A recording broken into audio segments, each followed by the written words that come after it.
আমার মননকে নাড়া দিয়ে গেছে রবীন্দ্রনাথ ঠাকুরের ঘরে বাইরে। কদিন আগে ঘরে বাইরে উল্টোপাল্টা লেখা শুরু হয়েছিল, এখন আবার জাতীয় সঙ্গীত। রবীন্দ্রনাথ আমাদের ভিত্তি, আমাদের ঈশ্বর।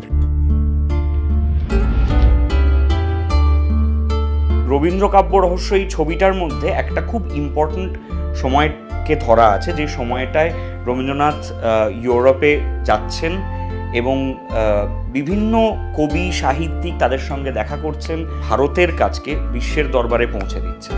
কিন্তু এই সময়টায় যেটা আছে সেটা হচ্ছে একটা অ্যাক্টিভ প্রোপাগান্ডা, যেটা তার বিরুদ্ধে। খুব সুন্দরভাবে সৌগত বসু এই ছবিটি লিখেছেন। তিনি এইটাকে একটা, আমি বলতে পারি, একটা বেশ জোর গলায় জবাব দিয়েছেন।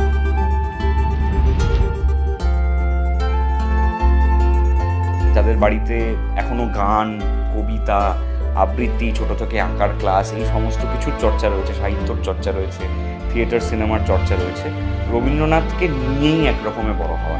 সেখান থেকে আস্তে আস্তে আমাদের যত বয়স বাড়ে আমরা পরিণত হতে থাকি, তত আমরা রবীন্দ্রনাথের যে কাজগুলো ভীষণ রকমভাবে সেরিব্রাল, সেগুলোর সাথে আস্তে আস্তে আমরা পরিচিত হতে শুরু করি।